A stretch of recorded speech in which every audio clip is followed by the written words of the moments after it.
All right, page 5, example 8. All right, here we have a third order differential equation, and these are in terms of x and t.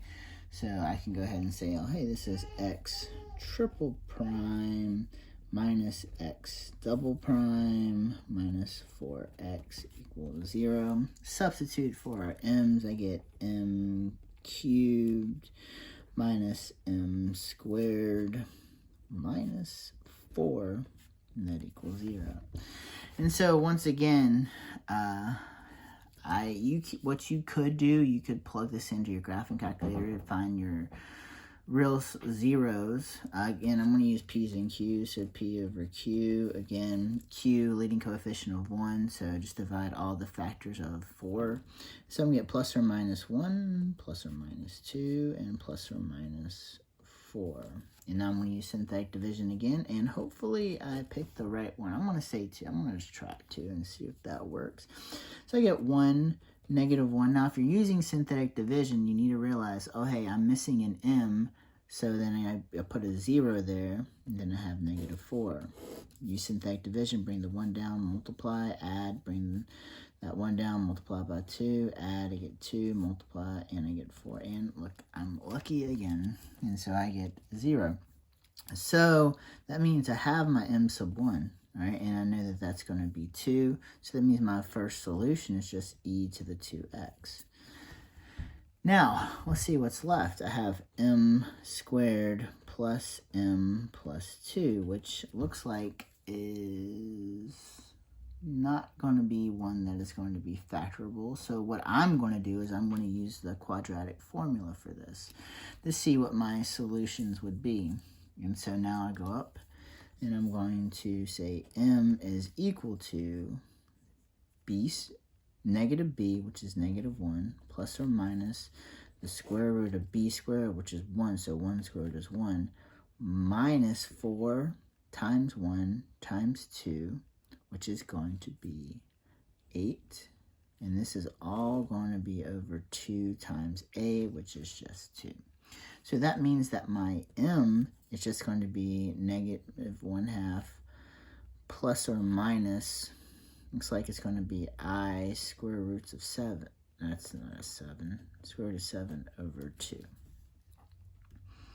Well, now that I know that I have imaginary roots, so I have complex roots, so I'm going to be able to just go ahead and say my alpha is negative 1/2, and my beta is going to be the square root of 7 over 2. So it's not that bad. And now I can go ahead and write my general solution. So I have y equals, I'm going to go ahead and put my first solution. So c sub 1 e to the 2x plus, and now I know that the solution for complex roots is just going to be e to the alpha x, which is going to be negative 1/2 x, times, in this case, since we're starting on our second solution, this will be c sub 2 cosine of square root of 7 over 2, square root of 7 over 2x, plus c sub 3 sine square root of 7 over 2x. And that's it. I am going to move this right here and finish with that solution. Let me go ahead and box that up. And so when you see that, when you have two different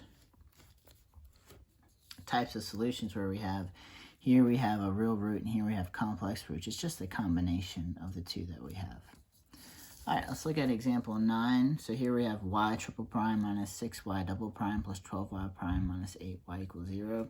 So again, all constant coefficients. So I'm going to go ahead and plug in m cubed minus 6m squared plus 12m minus 8 equals 0. Now I'm going to find my p's and q's. Again, you can use your graphing calculator. So my possible zeros are going to be plus or minus 1, plus or minus 2, plus or minus 4, and plus plus or minus 8. So again, 8 possible zeros. Hopefully I picked the right one.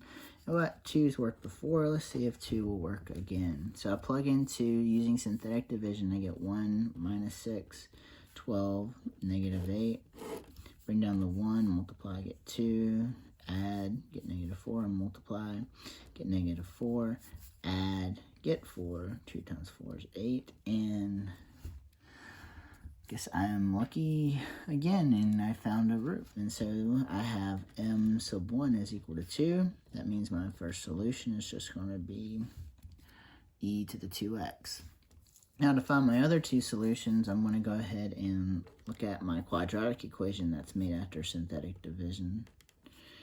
And I look at this and I realize that, you know what, I'm going to get lucky and be able to factor this, because I know that this m squared minus 4m plus 2 is just m minus 2 squared, which is 0. So now I know that m sub 2 is going to equal m sub 3, which is going to be 2, which already equals our m sub 1. So that means that our y sub 2 equation is going to be x e to the 2x, and our third solution is going to be x squared e to the 2x. So that gives me my general solution of y equals c sub 1 e to the 2x plus c sub 2 x e to the 2x plus c sub 3 x squared e to the 2x. And I'm finished. There's my solution to that third order differential equation.